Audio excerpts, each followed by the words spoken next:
కానీ 2003-05 విన్నింగ్ తర్వాత కుప్పలు తప్పలుగా అవకాశాలు వచ్చేలేదా?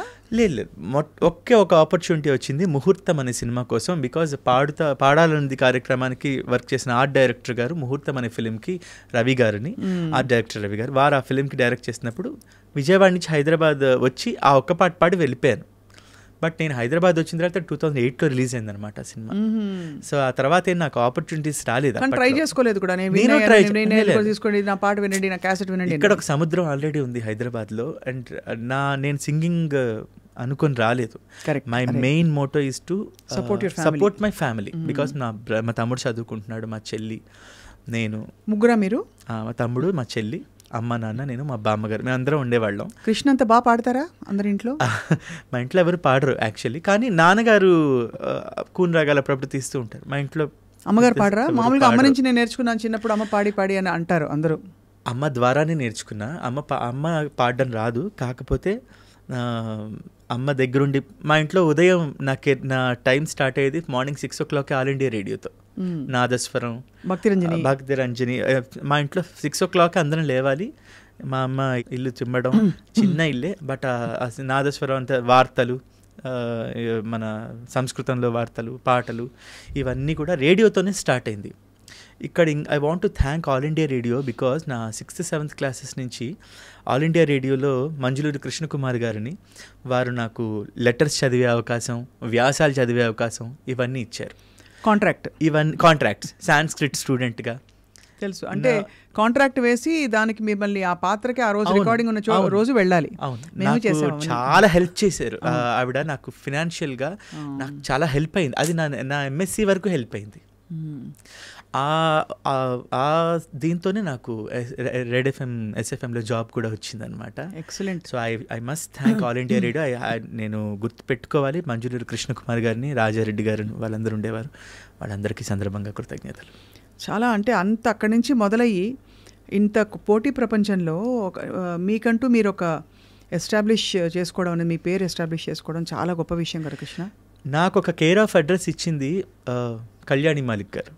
అంటే ఇక్కడ నేను పేరు సంపాదించుకోవడం ఇవన్నీ పక్కన పెడితే, I always feel and I always thank God నాకు అవకాశం వచ్చింది.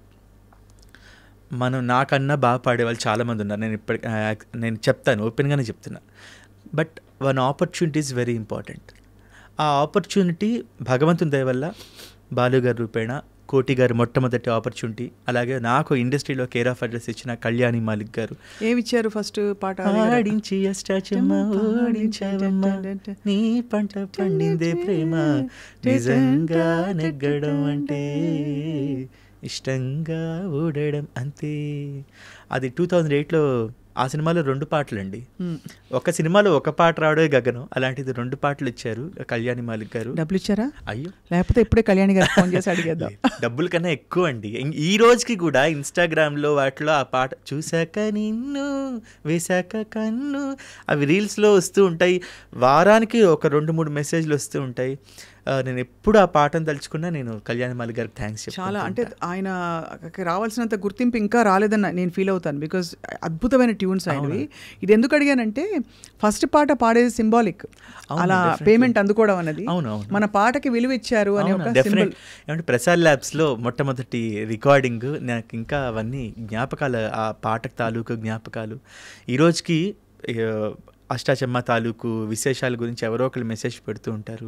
నేను అమెరికా వెళ్ళిన ఫస్ట్ టూర్లోనే ఫస్ట్ చూసిన సినిమా కూడా అష్టాచెమ్మ అక్కడే.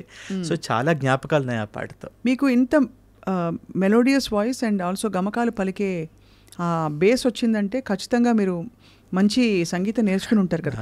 బేసిక్స్ నేర్చుకున్నానండి. నాకు మొదటి గురువు గారు శ్రీమతి అన్నపూర్ణ గారు విజయవాడలో, నా స్కూల్ ఏజ్లో నేర్చుకున్నా. నా 7th 8th క్లాసెస్లో మా అమ్మ దగ్గరుండి చిన్నప్పుడు, ఇందాక చెప్పాం కదా, పొద్దునే లేపడం, ప్రాక్టీస్ చేయించడం, అది కొండల్లో సంగీతం అంటే గీతాల వరకే నేర్చుకున్నా ఆవిడ దగ్గర. అంటే బట్ నేను కచేరీలు ఎప్పుడు చేయలేదు. కచేరీల స్థాయిలో నేర్చుకునే అంత సంగీతం నేను నేర్చుకోలేదు. కాకపోతే సెమీ క్లాసికల్ వైపు ఎక్కువ నాకు మక్కువ. నాకు చిన్నప్పుడు ఆవిడ నేర్పించినవి చాలా ఈ రోజుకి ఆ బేసిక్సే నాకు హెల్ప్ అవుతున్నాయని చెప్పుకోవచ్చు. మాధవ మామవదేవ కృష్ణ యాదవ కృష్ణ యదుకుల కృష్ణ మాధవ మామవ ఇవన్నీ ఆ 6th 7th class 7th 8th క్లాసెస్లోనే నేర్పించారు. ఆ తర్వాత ఎక్కువ వినడం ఎంఎస్ సుబ్బలక్ష్మి గారు అన్నమాచార్య కీర్తనలు. మనుజుడై పుట్టి మనుజుని సేవించి అనుదినమును దుఃఖముందనేలా ఎంత మాత్రమున ఎవ్వరు తలచిన అంత మాత్రమే నీవు అంతరాంతరములెంచి చూడపిండంతేరిపటి అన్నట్లు. ఇలాంటి కీర్తనలు ఎంఎస్ లక్ష్మి, బాలకృష్ణ ప్రసాద్ గారు, ప్రియా సిస్టర్స్, ఇవన్నీ ఎక్కువ వినడం నేర్చుకున్న. తర్వాత డిగ్రీ తర్వాత మా గురువుగారు శ్రీమాన్ నల్లాన్ చక్రవర్తుల బుచ్చాచార్యులు గారు, అద్భుతమైన గురువుగారు. ఎందుకంటే వాళ్ళ అబ్బాయి మేమందరం కాలేజ్ కాంపిటీషన్స్లో కలిసి పాడుతూ ఉండేవాళ్ళం. సో ఆ రూపాయన ఆయన దగ్గరికి వెళ్ళి సర్టిఫికేట్ కోర్స్ వారి ద్వారా నేర్చుకోవడం జరిగింది. సో మంచి బేస్ ఫౌండేషన్ పడి చక్కగా ఇప్పటికి ఐ థింక్ మీరు చాలా పాటలు పాడేసి ఉంటారు అన్ని జానర్స్లో కదా. దాదాపుగా ఒక 600 సాంగ్స్ వరకు. అవి కాకుండా డివోషనల్స్, హిందూ క్రిస్టియన్ డివోషనల్స్ ఎక్కువగా ఒక 1000 వరకు అయి ఉంటాయి. డివోషనల్ సాంగ్స్ ఎక్కువ పాడాను. సినిమా పాటలు ఒక 2006 నుంచి మొదలుకొని ఇప్పటి వరకు ఒక అటు ఇటు ఒక 500 to 600 మధ్యలో. మీరు ఏమనుకుంటారు? పాటే దానికి మతానితో సాహిత్యంతో సంబంధం లేదు. ఇట్స్ మై ప్రొఫెషన్ అండి. మనకు వచ్చే పాటని, మనకు వచ్చే వర్క్ని we need to value the opportunity.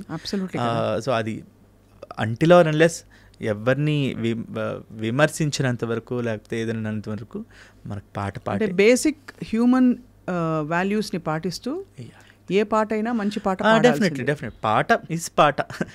ఇప్పుడు నేను ఈ పాట పాడను అనేంత రేంజ్లో నేను ఎప్పుడు లేను. అండ్ అలాంటి ఇది కూడా రాలేదు. నాకు వచ్చే పాటలన్నీ కూడా నేను అడిగి వచ్చినవి ఉన్నాయి. నన్ను వెతుక్కుంటూ వచ్చిన పాటలు నేను ఎందుకు కాదనాలి? అలాంటి ఐ వాల్యూ దట్ ఆపర్చునిటీ.